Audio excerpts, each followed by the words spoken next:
Olá, seja muito bem-vindo a mais um Atual Talks, direto aqui dos estúdios da RS Play TV.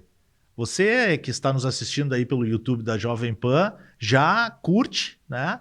Aciona o sininho, que isso vai ajudar bastante aí a mais pessoas assistirem o Atual Talks. Este alimento semanal de atualidades, de notícias, de informações, de futuro, de paixão e também de muito amor pelo que se faz. E claro, a gente traz aqui hoje alguém que tem muito amor pelo que faz, né, que é o Eduardo Costa, um empresário aqui gaúcho, porto-alegrense, que já desbravou o mundo, né, desbravou os Estados Unidos e desbrava também o futuro.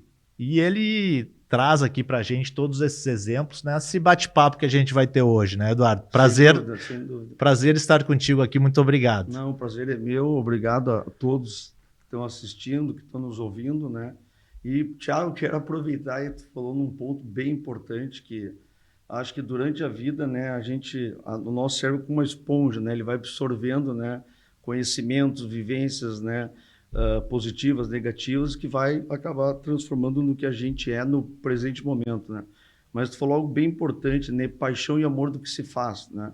E eu nunca vou me esquecer, na época da TV a cabo, né, que hoje a gente já nem assiste mais ou está quase entrando em extinção, um programa que eu vi que eu vou tentar ser bem breve, mas acredito que tu vai gostar. Ele pegou uma turma de formandos da Universidade de Harvard, eu não vou me lembrar se era década de 80 ou 90, que isso deve fazer 20 anos, mais ou menos. E fez aquela pergunta clássica, né? O que tu quer fazer agora, né? Aquela tá lá jogando o cap para cima, né? O que tu quer fazer agora? 90% das perguntas eram baseadas em dinheiro e sucesso, né? E apenas em torno de 10% era extremamente objetivo. Eu quero fazer isso porque eu gosto, né? Quero fazer isso porque eu gosto. E aí, que eu gosto, eu admiro muito essas pesquisas, né, universitárias, principalmente pelas universidades americanas, né? A gente já tem no Brasil hoje esses campos, você também fazendo pesquisas assim profundas, que se deram ao trabalho de ir lá 10 anos depois, né, ver como estavam, né, essa turma de formandos, né? E não preciso te dizer o resultado, tu já imagina, né? Sim. Os mais bem-sucedidos, né? Consequentemente também financeiramente, né, porque é uma consequência, né, eram os 10% que falavam que iam fazer o que gostam, né? Os outros 90%, a grande maioria, não estavam mais na mesma profissão, já tinham mudado de profissão, né? Ou estavam infelizes, né? Então, assim, independente da profissão, independente do que tu seja, né, fazer o que gosta é o primeiro grande caminho para o sucesso, né? Importante também, acho que o sucesso não é somente financeiro, né? Acho que as pessoas também às vezes se enganam um pouco disso, né? O sucesso, ele é o equilíbrio, sim, sobre o financeiro, né, mas sobre a tua vida como um todo pessoal, né? Família, amigos, né? Esse grande equilíbrio, né? Acho que esse é o verdadeiro grande sucesso, né, que todos buscamos, né? Então, é importante, então, fazer as coisas com paixão, amor é fundamental para se ter sucesso na vida. Bom, vocês já viram aí, né, que o papo vai ser muito rico aqui com o Eduardo Costa. A gente vai falar sobre várias coisas e realmente, né, é algo que a gente preza aqui, que é a paixão pelo que se faz. E se não tiver isso, realmente as coisas não vão para frente. Muito interessante essa pesquisa que tu trouxe aqui para nós, Eduardo. E tem uma turma que também tem muita paixão pelo que faz, né, que é a La Máfia. A La Máfia que está com a gente aqui. La Máfia leva você e seu pai para a Copa de 2026. Vá até uma das barbearias e saiba como, ou entre no site lá da La Máfia, no @La Máfia Oficial também, você pode encontrar as informações para essa grande promoção. Eduardo, bom, queria que tu nos contasse, assim, né, um pouco, resumidamente, como é que a tua vida começou. Eu sei que tu vem já de uma família empreendedora, né, e teve esse incentivo já desde o início. Como é que tudo isso começou? Teve, sem dúvida nenhuma. Então, acho que eu vou começar bem do início mesmo. Acho que começa um pouco em casa, né, dos exemplos que a gente tem. E acho que eu tenho dois grandes exemplos que marcaram a minha vida, que é os meus avós, né, e a minha avó, que era uma mulher que nasceu extremamente humilde, né, faleceu esse ano, e continuar humildemente, né, com uma vida muito humilde, mas é a maior ser humano que eu conheci de caráter e honra e de resiliência, né? então que foi um grande exemplo para mim, né, de nunca desistir daquilo que a gente quer, né? Então, e o meu pai, que sempre foi uma pessoa que desde que eu era criança, adolescência, né, ele me dizia, dentre muitas coisas, né, que o mundo era dividido entre passageiros e tripulantes, né? Ou seja, que eu tinha que ser tripulante, né? Que o passageiro ele senta e deixa me levar onde vai o avião, o ônibus, o trem, né? Não está muito preocupado, né? Já o tripulante não, né? O piloto, o maquinista, o mecânico, a aeromoça, copiloto, né? Então, que estava se tornando cada vez mais raros, né? Os tripulantes. Hoje em dia nem se fala, né? Mais raros ainda são os tripulantes, Na né? comunicação a gente fala que é pautar para não ser pautado. É isso aí. Então, e eu acho que a outra grande questão que meu pai também me dizia desde pequeno era que eu não precisava ser um gênio, né? Que o mundo já estava cheio de gênios, mas que 90% ou mais não levantavam da cadeira, né, para executar suas boas ideias, Que né? legal. E o que faltava no mundo era executores, né? Uhum. Eu acho que essa foi a que me pegou na veia mesmo, né? E foi o que pautou minha vida inteira. Eu sempre foquei na execução, né? Dizer que todas as vezes eu acertei, jamais, né? Mas eu sempre fui até o final, né, dos meus objetivos, né? Alguns tive muito sucesso, outros nem tanto, alguns eu fracassei, mas eu posso dizer com toda certeza que eu sempre fui atrás dos meus objetivos até o final. Então, acho que o que falta ainda no mundo são grandes executores, né? Porque ideias, se tem milhares, milhões de ideias, né? Mas faltam pessoas para executar essas boas ideias. Então, começa em casa, né, com esses grandes exemplos. O meu pai, uma pessoa que também veio do nada, né, então, e construiu toda uma vida, né, de sucesso, como eu digo, né, não só financeiro, mas o familiar e esse equilíbrio todo, né? E aí ele me traz uma outra grande lição da vida, que é fazer o além do dever, né? Porque sempre vai ter alguém te olhando, né? A gente pode imaginar que não, eu fui pago para varrer, eu vou só varrer, né? Tu vai continuar só varrendo a vida inteira, né? No momento que tu varrer, olhar, pô, esse produto está fora de lugar, deixa eu ajeitar ele na prateleira, pô, deixa eu passar um pano que está sujo, alguém vai estar olhando, né? E no momento que alguém te olha, um gestor, ele vai te dar uma chance de crescer, né? Então, o meu pai fez a vida dele baseado nisso, né? Porque ele veio lá de baixo e construiu toda uma história de sucesso, fazendo, né, além do dever, onde a honra sempre é o alicerce básico, né, do sucesso, pessoas honradas, né? E aí, com 17 anos, o meu irmão e meu pai já trabalhavam juntos, eu sou mais jovem, meu irmão é 6 anos mais velho que eu.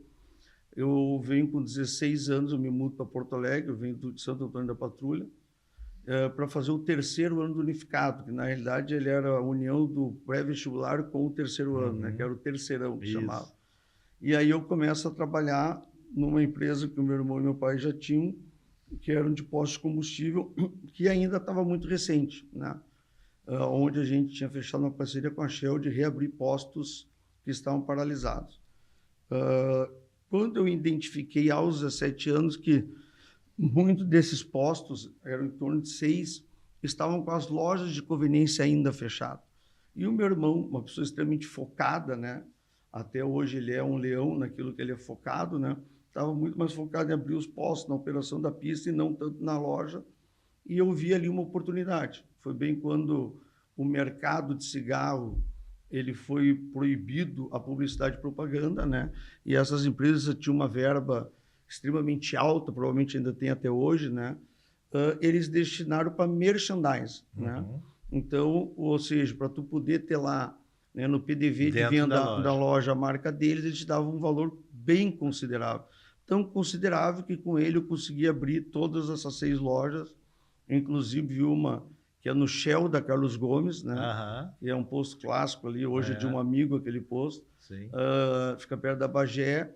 Eu, além de fazer a loja toda, ainda me sobrou dinheiro. Na época, a internet estava ganhando toda essa ascensão. Eu coloquei 2 computadores gratuitos para os clientes poderem acessar a internet. De tamanha verba é que eu recebi. Então, ali começa um pouco dessa veia empreendedora com também o varejo, né? Ou seja, ali eu entro dentro do varejo, que é o meu grande keynote, né? Desde a adolescência.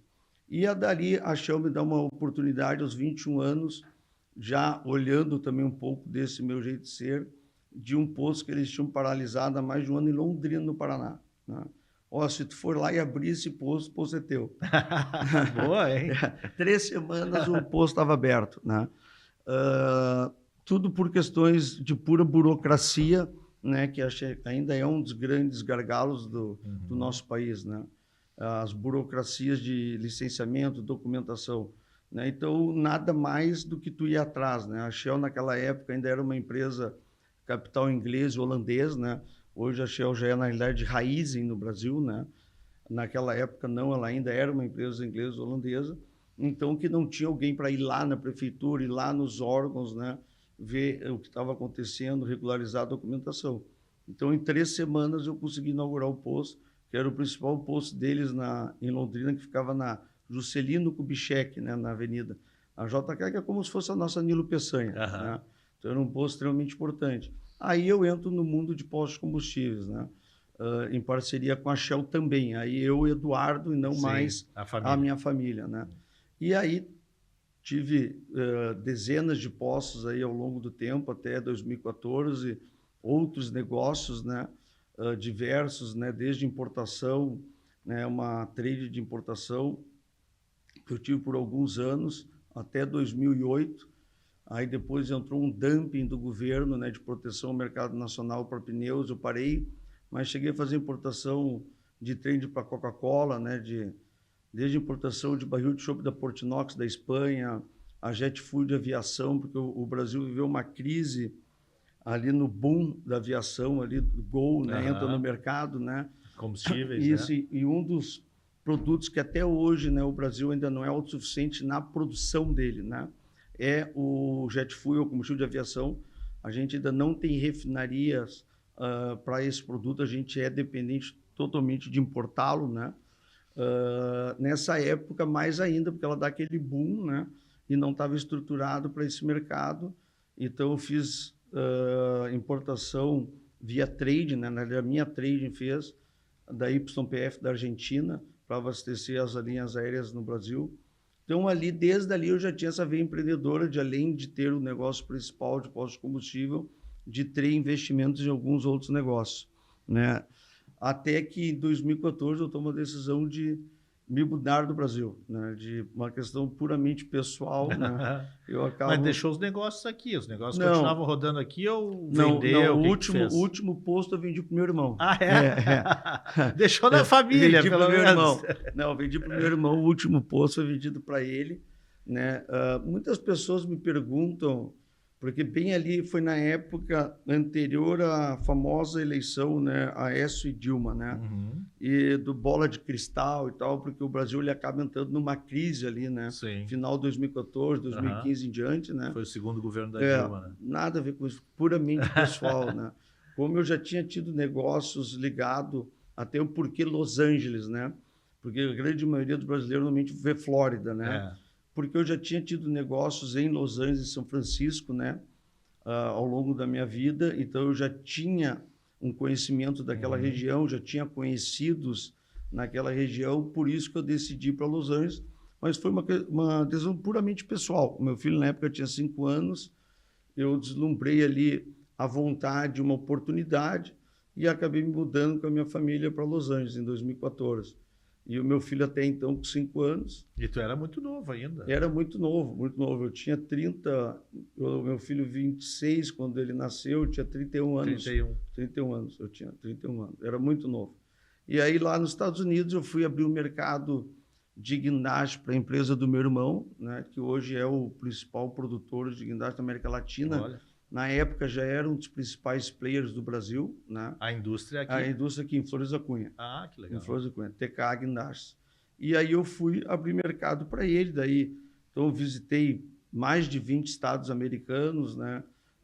Para abrir representantes, que a gente chama dealer, né? Nos Estados Unidos. Aqui para nós é os revendedores, né? Que são os revendedores. Abri também uma empresa de locação de equipamentos, né? Nos Estados Unidos, de transporte. E aí percorri por 4 anos e pouco, e lá, né, nos Estados Unidos foi quando eu me deparei com o carro elétrico, né? Sim, conheci aqui no Brasil o híbrido, obviamente eu já tinha conhecimento, né? Isso em 2018. E de 2014 a 2018, né? Aham. Porque lá eu pego justamente um período, né? Quando eu chego da Tesla, saindo, né, de um buraco ali onde o Elon Musk está buscando apoio para não fechar as portas, né? Uhum.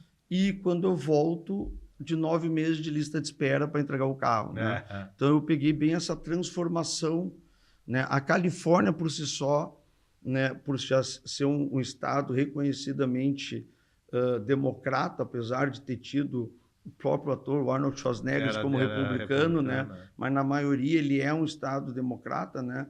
Então ele tem muito incentivo nessa questão de sustentabilidade, Uhum.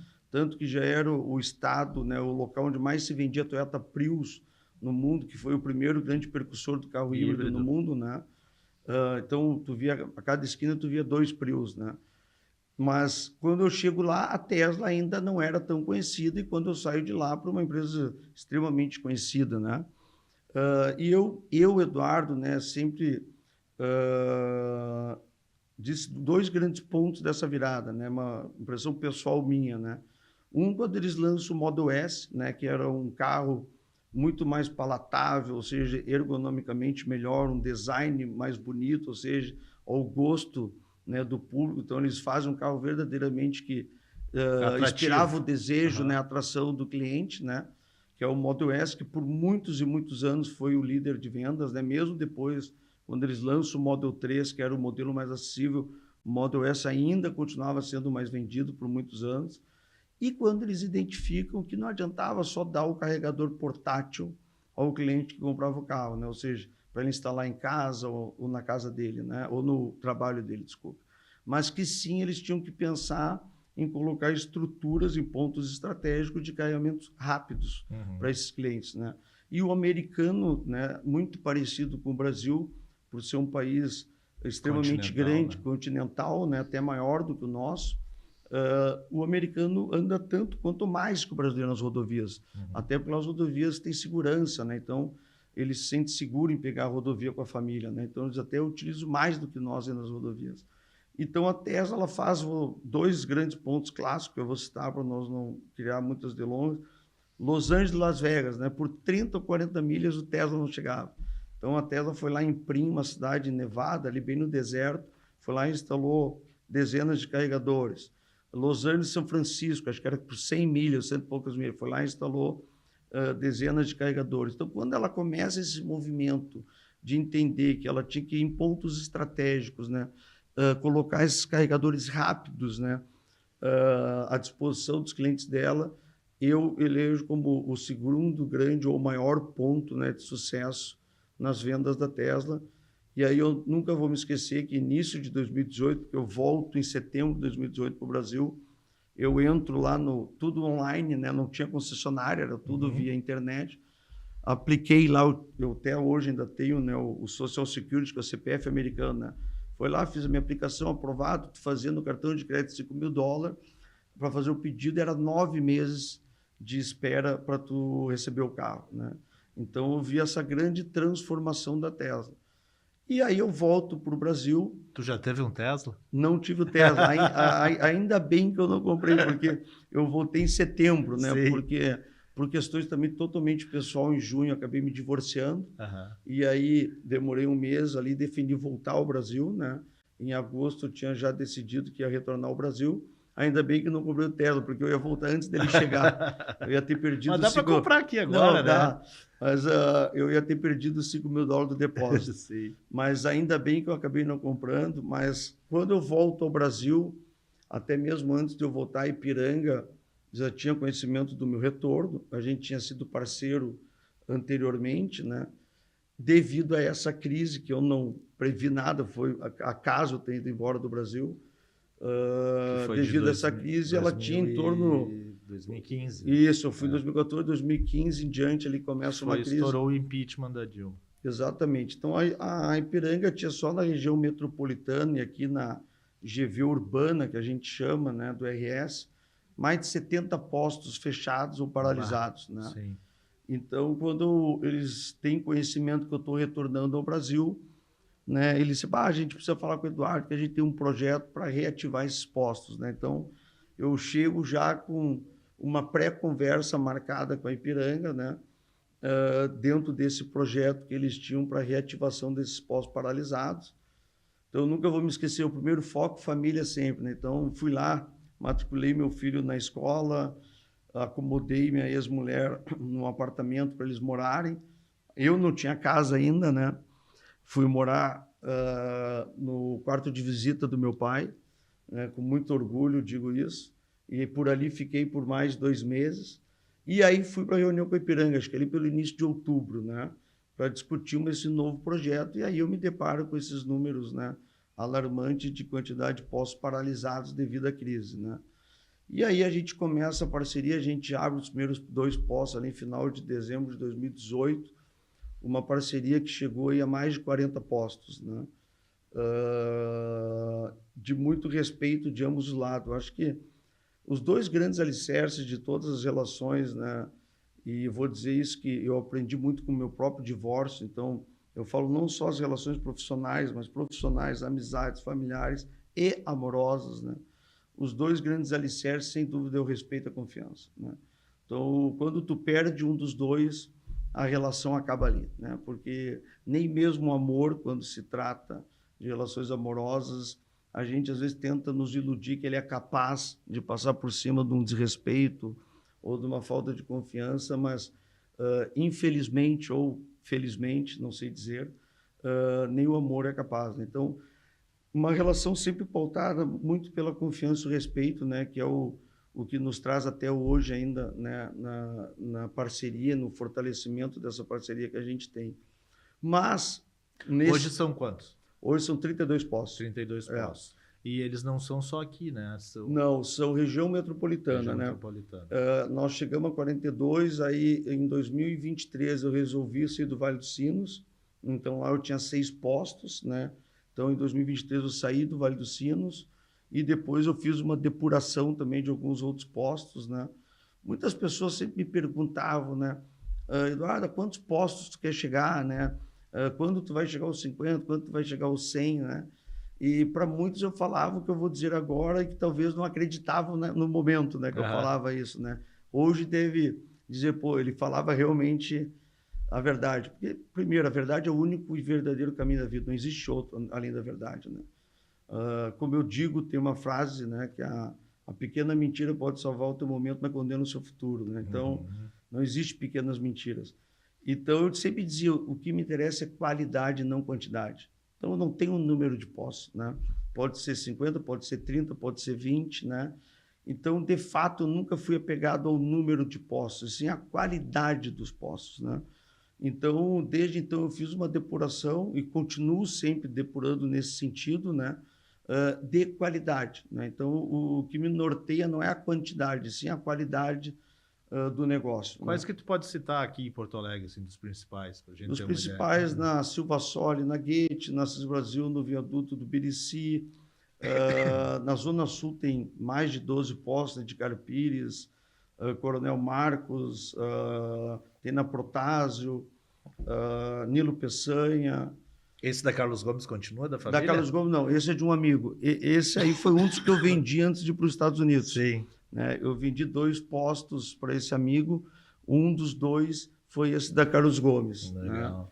Né? O que antigamente, né, ou até hoje se dizia que antigamente se ganhava muito dinheiro com posto de gasolina, né, e que hoje não se ganha mais dinheiro com posto de gasolina. Sim. Isso é uma lenda? Como é que se faz para poder ganhar dinheiro com posto de gasolina? Não é uma lenda, é a pura verdade. Né? Desculpa. Até um dos motivos que não se tinha anteriormente e hoje, infelizmente, se tornou uma realidade, eu vou citar ele aqui, mas já há algum tempo, tá, Tiago, para ser muito sincero, tá? Já lá em 2014, quando eu saí, os fundos de comércio, o negócio, eles tinham um valor muito maior do que hoje, mas já se tinha uma deterioração de margem, tá? Já não era o que tinha sido lá atrás, tá? Isso também, para ser muito justo, é um dos motivos que muitas pessoas tradicionais e família acabaram saindo do negócio e até mesmo muitas delas perderam, né, muito do seu patrimônio nisso. Porque ele, ao longo do tempo, as margens foram se deteriorando e não se dava mais o dinheiro aquele que se dava antigamente, mas as famílias continuavam retirando do negócio aquilo que retiravam lá atrás. Então, não se adaptaram a esse novo momento, né, de margens extremamente baixas, né, e acabaram, né, perdendo o negócio, tendo que sair do negócio, né. E hoje, né, cada vez mais essas margens continuam, né, espremidas, porque de um lado tu tem um aumento de custos, né, como cargas tributárias, impostos, a folha de pagamento dos funcionários, né, energia, e do outro a margem tendo uma diminuição, né. Então, matematicamente, a conta não vai fechar. Então, o posto ele é um negócio que tu tem grandes faturamentos de volume de dinheiro, mas a margem final ela é extremamente pequena. Então, é muito perigoso o positivo para o negativo, né?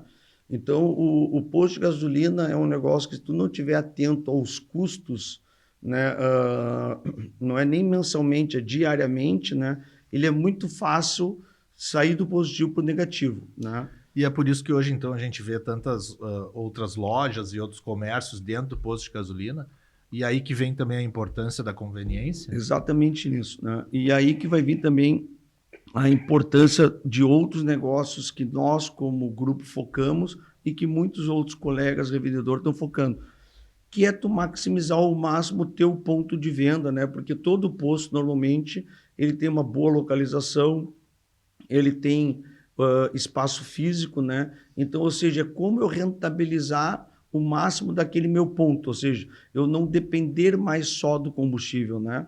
Então, tu entender que o combustível é mais um dos teus negócios, né? Então, muitos revendedores já fizeram esse movimento e são provavelmente os que estão mais bem-sucedidos hoje, ou seja, que, ok, 30% é minha renda da pista, 40% é da loja, 20% é da troca de óleo, outros 10%, 20% é de receitas de aluguéis, de sublocações. Então, muitos já estão muito bem-sucedidos nessa prática, né? Ou seja, que é a busca de tu agregar receita e resultado de outros negócios que são teus ou até de terceiros via sublocação. E aí é como tu disseste também, né? A questão da qualidade é fundamental não só para a pista, né? Mas para tu agregar valor em todos esses outros serviços e essas formas de rentabilidade. Sem dúvida, porque ele se torna um círculo virtuoso, né? Então, é aquilo, e por incrível que pareça, às vezes o teu cliente da pista ele não é da loja, ou ele é da troca, ele não é da pista ou da loja, né? Então, a gente chama de círculo virtuoso, né? A gente quer que o cliente ele seja nosso cliente na pista, na loja, na troca. Para isso, ele tem que ter um princípio básico, ele tem que confiar que ali ele tem um produto de qualidade, ou seja, que ele não está sendo enganado, né? E aí que vem hoje um coeficiente bem perigoso do nosso mercado, falando de combustível, né? Então, ele tem que ter uma confiança que é um produto ao preço justo e qualidade, né? Então, quando tu cria essa confiança com o teu cliente, ele acaba sendo o teu cliente na pista, na loja e na troca, né? Mas o porquê que isso é perigoso hoje? Que é a regulamentação do mercado, mas não só a regulamentação, a fiscalização do mercado, né? Então, infelizmente, o nosso estado, por estar lá na ponta, né, ele talvez demorou um pouco, né? Mas são players, ou seja, que não jogam dentro das quatro linhas do jogo, né? Não respeitam. Toda a área. E aí tu começa a ficar cada vez mais difícil de competir com esse tipo de players, né? Que eles não jogam com as mesmas regras, né? Então, o combustível hoje também tem esse atenuante, né? Que já chegou, né, ao nosso estado, ainda em nível muito menores que estados como São Paulo e arredores, né? Mas que já está aqui também. Então, cada vez mais a busca por outros negócios que agreguem valor ao teu ponto de venda é extremamente importante num futuro, né, para ter sustentabilidade, perpetuidade ao teu negócio, agregar serviços de qualidade, né, e valor ao teu negócio, porque o combustível está cada vez ficando mais difícil, também por falta de regulamentação e principalmente fiscalização na questão de qualidade do combustível.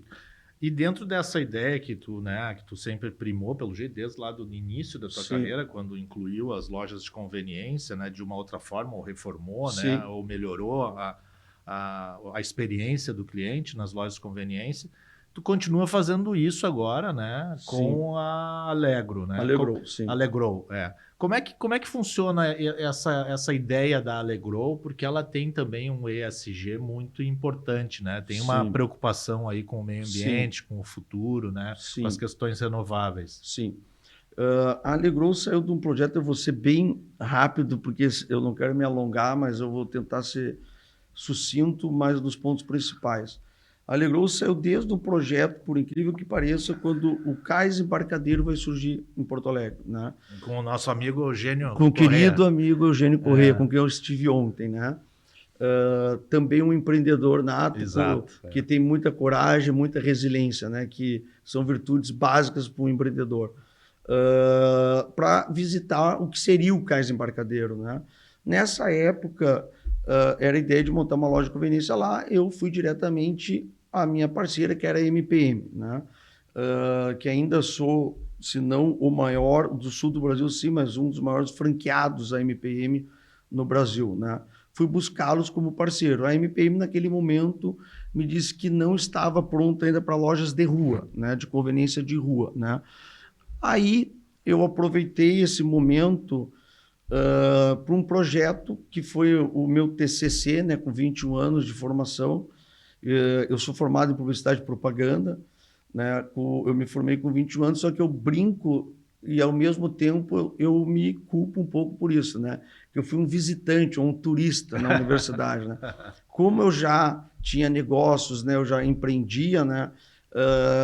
Eu passava pela faculdade, eu era até às vezes mais amigo dos professores do que meus próprios colegas. Sim, então, é verdade. eu acabei nunca participando daqueles grupos, confraternizações, churrasco. Eu me identifico. Eu estava muito mais envolvido nos negócios, né? Então, eu saía à noite da faculdade para ir no negócio, ajudar a carregar caminhão de arroz. Na época eu tive beneficiamento de arroz, inclusive. Então, eu estava muito mais... Mas quando chegou no TCC... eu tive que baixar a cabeça. Bom, agora eu tenho que estudar mesmo, né? Porque até então eu ia levando, média 7, média 8, eu ia levando à universidade. Quando chegou o trabalho de conclusão de curso, aí eu fiz o tema, era marketing social para o mundo melhor, né? Em resumo, eu peguei uma pesquisa na Inglaterra, que era uma marca de leite, que na embalagem Tetra Pak dela, ela trazia ações sociais que ela fazia, né? E aí, nessa pesquisa, eles vão e perguntam aos entrevistados, né? Eles fazem com 4 marcas, todas no mesmo valor e na mesma qualidade, né? O porquê que aquela era a marca mais consumida, nem o que levava, né? E todos, né, unanimemente, porque eles se sentiam parte dessas ações, ou seja, no momento que eles compravam aquela marca, eles se sentiam parte daquelas ações, que eram ajuda a asilos, escolas, enfim, infinidade de ajudas sociais, né? E aí, o que o meu trabalho se pauta? Que essa grande briga nossa desnecessária, né? Capitalismo versus socialismo, né? Já foi provado, né, que polarização não leva a lugar nenhum, né? Que o socialismo, mais do que decretado, não funciona, né? O capitalismo perverso também não é positivo a longo prazo para a sociedade. Principalmente, né? Para países com desigualdade. Com desigualdade, né? Então, também não funciona, né? Então, o que o meu trabalho ele dizia? Que não tinham por que ter essa discussão, né? Ou seja, por que não, vem aqui, né, meu pedir desculpa a qualquer artistas, né, ou jogadores, né, mas em vez de gastar cachê milionários, né, contratando famosos, né, por que não uma marca como o próprio Ipiranga, Coca-Cola, Vivo, né, marcas grandes, grupos diversos, né, eles lá no sertão não tem um posto de saúde na localidade tal, né? Vou lá, construo um posto de saúde e entrego à comunidade. Lá no nordeste da cidade tal não tem uma escola pública, vou lá, construo e entrego. E colocar isso na TV, não tem problema. Ó, fui lá, entreguei a escola tal, entreguei um posto de saúde, e nós, como consumidores... Então, lá em 2005, tu já estava pensando em ESG. Exatamente, sem saber o que era ESG. Exatamente legal, isso. Aí. Então, lá, né, o que eu dizia, né? E na época eu sempre fui apaixonado por cinema, tanto que meu sonho era fazer cinema, por isso eu entrei em publicidade, que na época era um sonho distante para mim, né? O cinema, eu acabei fazendo publicidade, então eu me lembro que as apresentações, elas eram por lâminas ainda, né? Não era no PowerPoint, sim, né? Sim. E aí eu peguei tipo o quadro 8, toda a lateral do meu trabalho era um quadro 8, e cada quadrado ali, né, era uma imagem que começava com desmatamentos, com favelas, né? E a partir do decorrer do trabalho, as imagens vão melhorando, né? Sim, Iam ficando mais bonito, ou seja, o mundo ia melhorando. Era o que a gente era um RAF que a gente chama, né? Então, assim, o que em resumo dizia, né? Que se essas grandes empresas fizessem de fato essas doações, não teria problema nenhum eles usarem de publicidade para divulgar elas, e que nós, consumidor, no momento de escolher entre a marca A, B ou C, decidisse escolher a A, porque ela faz essas doações sociais e a gente sente parte disso, o que no fundo a gente teria um mundo melhor, né? E daí a Natura viu o teu TCC e te contratou. Não me contratou, né? Aí eu que tive... Ou alguém vazou para a Natura. Ou alguém ele está lá na Ubra, né? E acabei levando 10, né? Acabei levando 10, né? No TCC, né? E aí um dos professores da banca examinadora, daí espero que um dia tu consiga, né? Colocar isso em prática, né? E aí, então, quando eu recebo essa negativa da MPM, me surge vou criar a minha própria marca de loja de conveniência de rua, né, com esse intuito do social. Daí eu vou atrás da John Hackman, que para mim é a melhor empresa de brand naming do Brasil, né, na minha opinião pessoal, mas com certeza está entre as melhores, né, porque eles são focados em brand naming, né, eles só fazem isso, né. Então, fui lá na John Hackman com o meu briefing do meu TCC lá dos 21 anos de idade, né? Ou seja, que é o empresário, né, Tiago, olhar da porta para fora, né? Ou seja, a gente tem N empresas do Brasil de sucesso, N empresário de sucesso, até porque o empresário brasileiro, as empresas brasileiras, elas têm que ser muito resilientes, corajosas para ter sucesso no nosso país, porque ele é um país com grandes diversidades, grandes instabilidades políticas e econômicas, né? Agora a gente vê até instabilidades jurídicas, né, ocorrendo. Então tem que ter um empresário, realmente empresas muito capazes ali, né? Mas muitos desses empresários, né, e empresas de sucesso esquecem às vezes de olhar da porta para fora, né? Ou seja, a comunidade que ele está inserido, né? E de devolver parte daquilo, né, que eles ganham, porque foi aquela comunidade que deu aquele ganho para eles, né? E aí, tu está devolvendo de volta o que, na realidade, eles te trouxeram, né? Então, às vezes, a gente esquece de olhar da porta para fora, né? Aí eu vou para John Hackman com esse intuito de lançar uma loja de conveniência de rua com esse aspecto social, né? De onde a gente tivesse inserido, a gente tinha que devolver algo de volta para a comunidade. E, para ser honesto, que lá, nos meus 21 anos, a gente ainda não falava em sustentabilidade, né, em telhado verde, reaproveitamento de água, energia fotovoltaica, aí já nasce também a Aligrow com esse viés de todo o material de insumo biodegradável, reciclável, né, a questão de energia toda ela renovável, né? Então a gente já nasce com esse aspecto social, que sim vem do meu TCC, e esse aspecto já também mais de sustentabilidade, né, de energias renováveis. Próprios containers que a gente usava é container naval de descarte mesmo, ou seja, não é a chapa que faz de conta, né? É o container naval que é para descarte mesmo, né? Os telhados são... Os telhados verdes, né? Onde cabe, a gente põe telhado verde para captação e também questão térmica. Então, todos os lixos internos e externos são separados reciclável do orgânico. Então, a gente tem um trabalho de pesagem desse lixo, porque é essas métricas, né, que depois vão te dar os números do que tu economizou e do que tu preservou o ambiente. E aí, para mim, é total surpresa, Tiago, assim, ó, a gente acaba cumprindo 11 das 17 ODS da ONU. Né? Eu sabia o que era ODS, mas não falava ODS, eu não sabia o que era os ODS.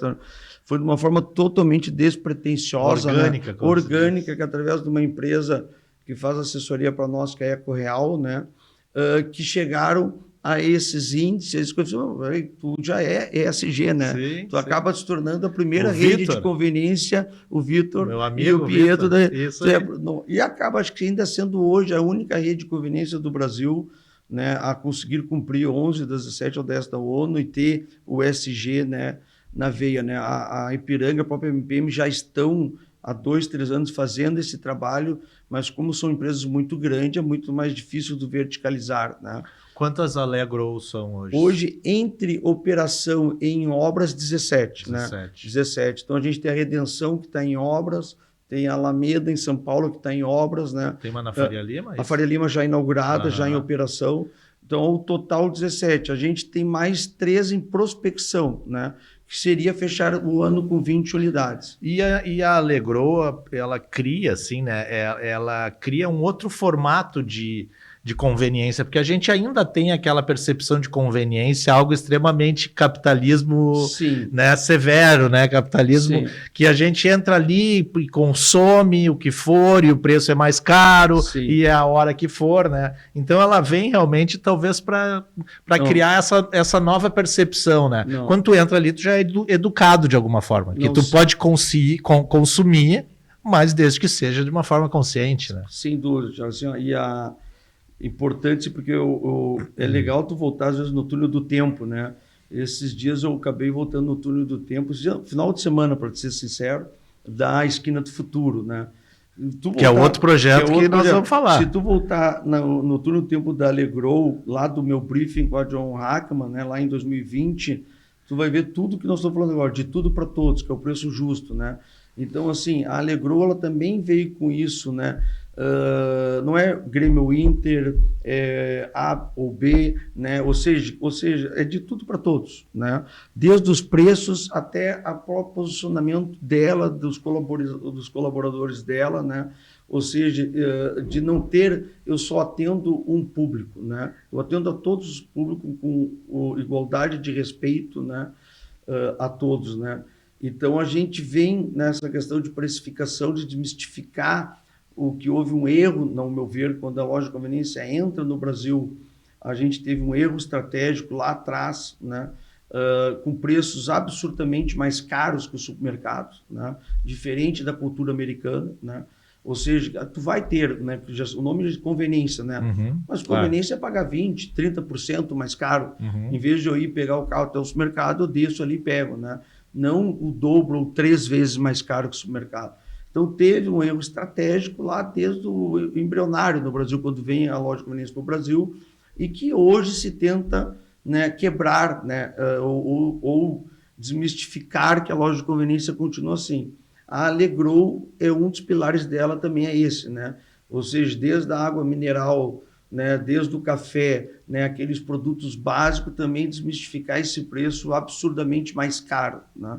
E isso também, claro, faz com que a gente também comece a democratizar mais a questão da consciência ambiental também, né? Que sim, hoje, infelizmente, a gente sabe que atinge aí uma certa parte da população um pouco mais privilegiada, mas que ainda não chegou lá na base por toda uma questão, obviamente, de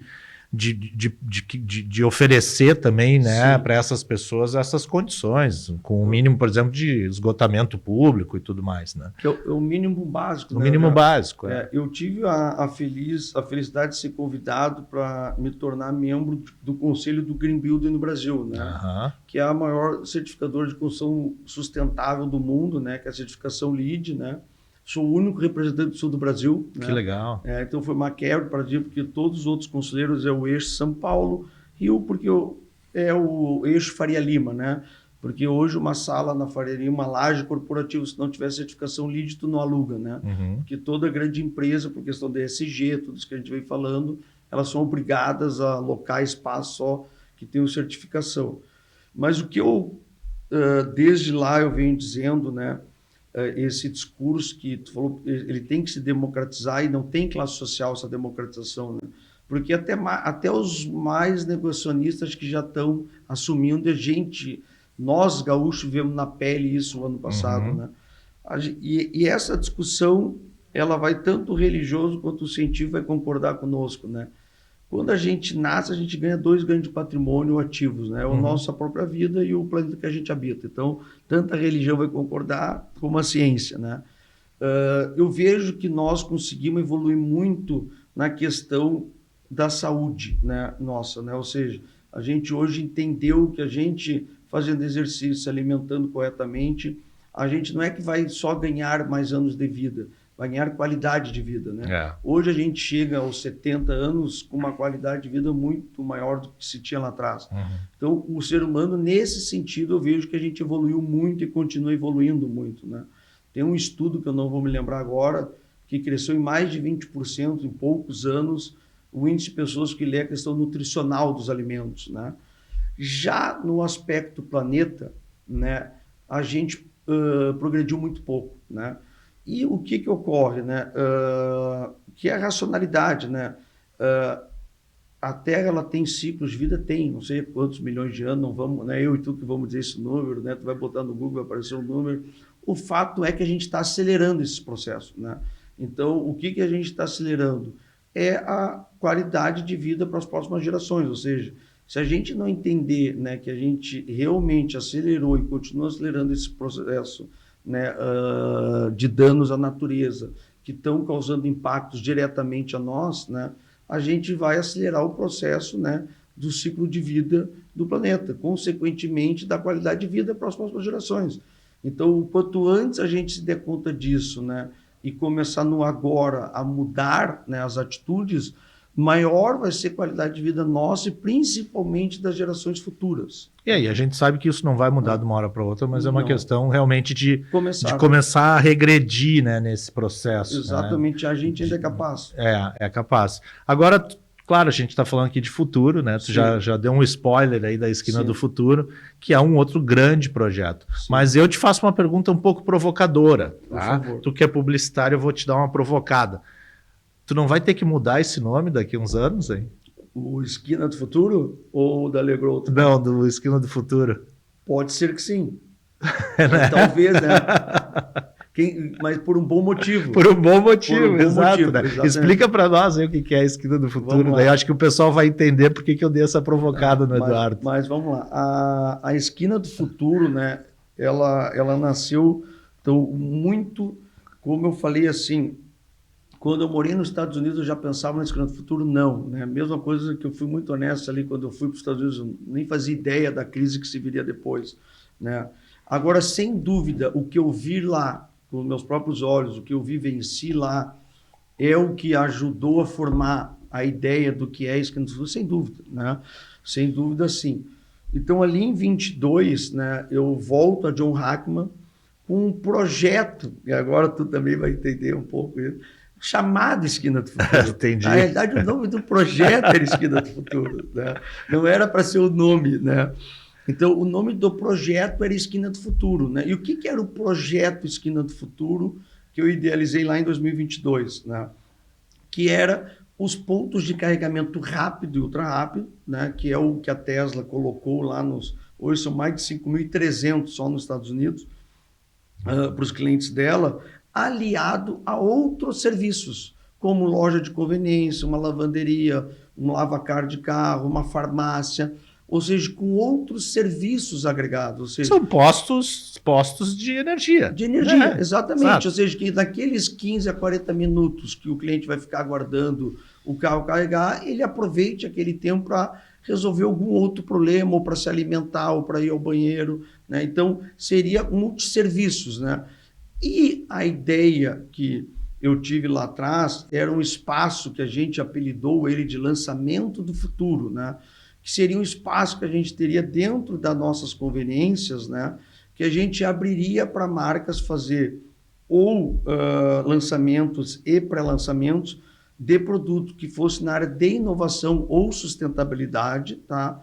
Ali nesse espaço que a gente apelidou de lançamento futuro. Então, poderiam ser empresas na área de telefonia, um relógio que monitora, agora já tem mais avançado, coração, diabetes, agora a Apple já, o dela está dizendo que vai ver até gravidez, né? Verdade. Enfim, então, que naquele período que ele está ali aguardando o carro, tomando o café dele, ele estaria vivendo o cotidiano do futuro. Então, ele estaria ali, serviços ou produtos, né, que poderiam fazer parte da vida dele no futuro, né?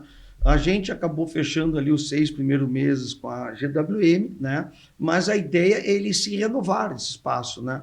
E ele é um showroom que a gente chama de lançamento do futuro, para as marcas poder fazer a exposição dos seus produtos. Isso é a esquina? Que tu tá isso falando? É a esquina, ele é parte da esquina, que a gente chama, mas ele está dentro da Legrowth Cafeteria. que é o lançamento do futuro. Que fica ali na Nilo Peçanha. Fica ali na Nilo Peçanha. Para quem está indo em direção ao shopping Iguatemi, do lado esquerdo, ali bem na frente da Teixeira Mendes, né? Exatamente. Onde desemboca a Teixeira Mendes, na frente do Laboratório Weiman. Exatamente. E é muito legal porque a gente tem ali uma árvore de energia solar, a gente pode chamar assim? Não, exatamente. Tem uma árvore, foi um desafio grande, né? Porque a gente tem desde lá da Alegrou, né, a sorte de ter uma pessoa extremamente capaz do nosso lado, que é o nosso arquiteto, que é o Reinaldo Forte, né? Que é como eu, a gente chama, somos dois loucos, né? Sonhadores, né?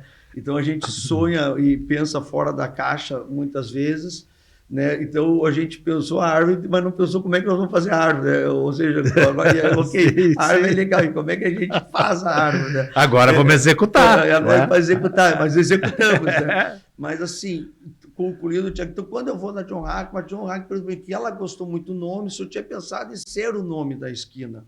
Porque na realidade, o que seria, porque é o encontro do presente com o futuro. Né? Então por isso esquina do futuro. Ele é o encontro do presente com o futuro, não porque necessariamente está numa esquina, né?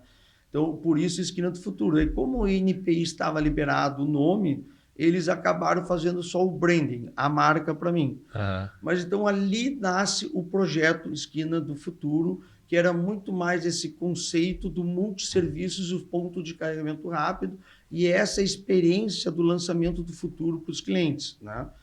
E aí agora em 2025 a gente conseguiu colocar em prática, acho que isso é importante também, Thiago, assim, o empreendedor, né, as pessoas que querem empreender, entender que todo o projeto, tudo que a gente faz na vida, ele tem um tempo de maturação. Né? Ele é uma caminhada, uma jornada, né? Não é um destino. Né?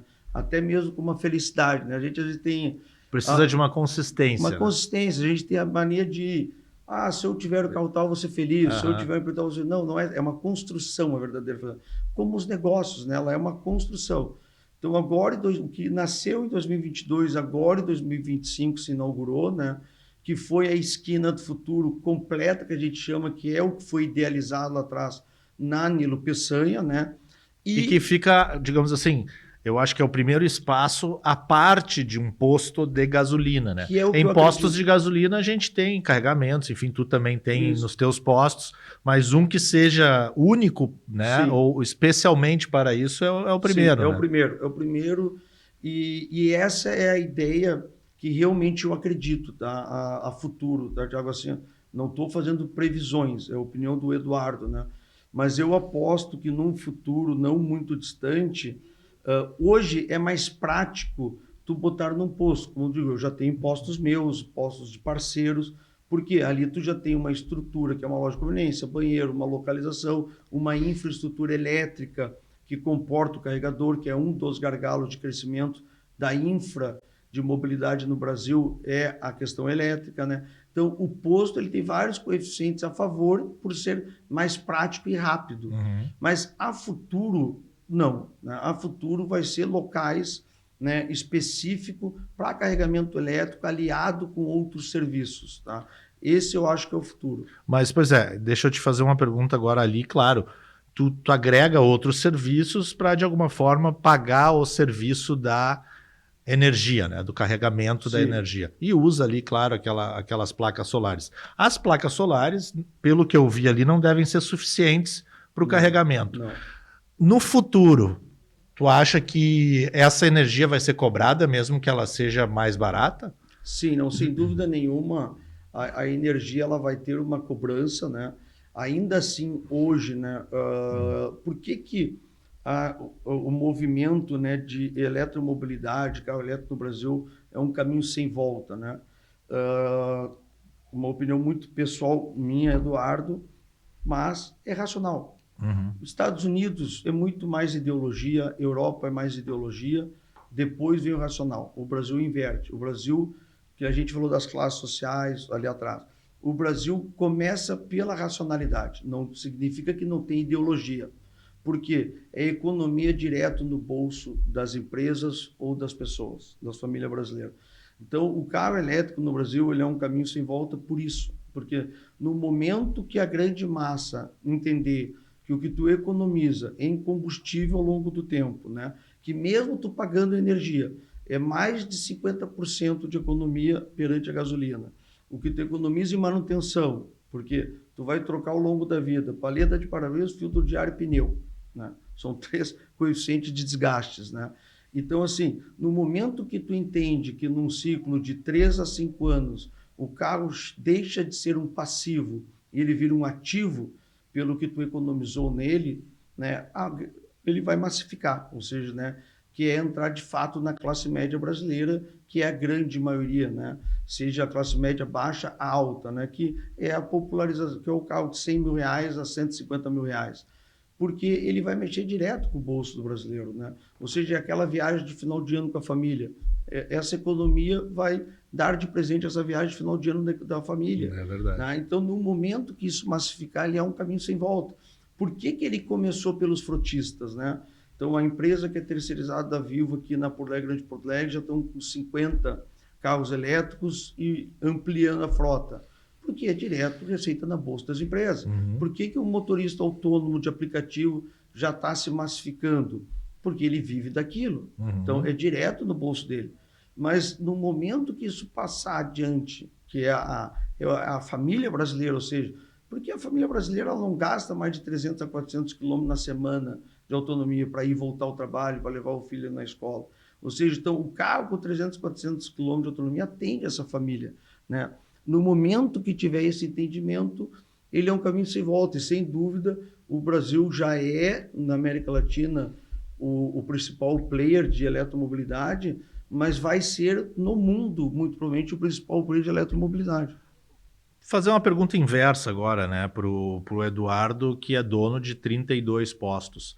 Desde a entrada, né, do aumento dos carros elétricos diminuiu, obviamente, a presença das pessoas e o consumo da gasolina nos seus postos? Não, ainda não. Ainda não? O que diminuiu é desde a enchente, né? Então, se a gente pegar ali o período pré-enchente, pós-enchente, porque os meus postos estão extremamente localizados, praticamente por lá e Canoas, né? Então, ainda não recuperou o que se tinha antes da enchente, tá? Mas esse movimento, por incrível que pareça, ele ainda continua crescente, porque continua vendendo carro a combustão. Então, assim, por muitos e muitos anos e décadas, eles vão trabalhar lado a lado, continuamente. Ou seja, essa transição que a gente fala, né, é uma transição de décadas e, mesmo assim, por muito tempo, talvez eu vá morrer, considerando que ainda vai ter o mercado do combustível fóssil, o combustível elétrico e o nitrogênio, né? Talvez até a outra fonte que está vindo aí, que é a água, né? Então, assim, por mais que se tenha essa transição energética, para chegar ao ponto de diminuição de volume nos postos, ainda vai demorar muito, porque o carro a combustão ainda continua vendendo e muito mais do que o elétrico, né? Então, ainda vai demorar para sentir essa queda de movimento, acho que por muitos anos, talvez até década. Eduardo, infelizmente a gente está terminando aí o nosso tempo, né? Temos 2, 3 minutos e a gente falou muito aqui da tua paixão, que é o teu trabalho, né? Sim. Eu quero que rapidamente tu resuma para mim, assim, além do trabalho, além, né, de olhar para o futuro, além de empreender, né, de ter colaboradores, que eu tenho certeza que tu agrega muito na vida dessas pessoas. Quais são as tuas outras grandes paixões, assim? O que te emociona? Olha, eu acho que o que mais me emociona, né, é a realização, né? Então, acho que está tudo ligado a tu realizar, né? O que é o realizar? É tu realizar, tu ter um filho, tu ter uma família, tu ter aquele negócio que tu sonhou em ter, tu realizou, né? Então, acho que a realização sempre é a minha grande busca, né? E eu acho que o grande legado que qualquer pessoa pode deixar na vida, né, é inspirar, né? Então, no momento que tu inspira um irmão a ser melhor, né? Tu inspira um colaborador a ser melhor, tu vê um pai inspirando o outro a ser um pai melhor, né? Ou seja, que tu inspire uma pessoa que seja, né? Esse é um grande legado que tu deixa na vida. Então, inspirar os outros a ser melhores e também se inspirar em outros para tu ser melhor, né? E tem uma frase que ela tá no mural da minha empresa, quando pretendo te receber lá em breve. Vai ser um prazer. Tu vai ver, tá lá na recepção bem grande, né? Na vida nada se constrói sozinho, né? Então, tudo que eu tenho na vida, né? Desde as minhas realizações, né? Até mesmo a questões profissionais, da casa que eu vivo, do carro que eu dirijo, eu devo às pessoas que trabalham comigo e aos parceiros que eu tenho ao meu lado. Ou seja, sem eles, nada eu teria. Eu não teria realizado o sucesso, eu não teria tido as realizações que eu tive e eu não teria o que eu tenho hoje. Então, eu acho que isso é importante. A gente não constrói as coisas sozinho, né? A gente constrói em conjunto, né? Então, acho que esses sempre são, né, e vão ser os meus grandes norte. Obrigado, Eduardo, pela tua participação aqui. Realmente foi um bate-papo muito legal. A gente podia continuar, né? Eu vou pedir para o Marcelo Castro aqui da RS Play para liberar 2 horas aqui para o nosso podcast. E aí, mas a gente vai conversar ainda bastante, eu tenho certeza. E tu quer deixar aí algum site, algum recado, alguma coisa, né, para o nosso público? Não, o grande recado para todos é: tenham coragem, né? Eu acho que essa é uma virtude que nós, seres humanos, estamos cada vez perdendo mais. Não tenham medo de seguir seus objetivos, de ir atrás das suas realizações, né? Porque a vida é única, né? Isso não vai mudar, não tem ciência e há que mude isso, né? Então, sigam atrás dos seus sonhos, dos seus objetivos, não tenham medo de errar, todos erramos, não tenham medo de cair. Sempre que cair, se levantem mais forte, porque cada vez vai ficar mais difícil de cair novamente. Eu prefiro deixar essas grandes mensagens do que o nome das minhas empresas. Que legal. Tá? E o agradecimento pela oportunidade de estar aqui com vocês. Eu que agradeço.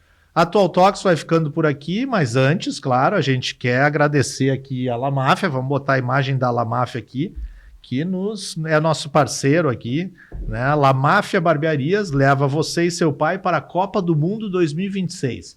Vá até uma das barbearias e saiba como participar dessa baita promoção, hein, gente? Que legal. Participa lá ou entra no site também, você vai saber.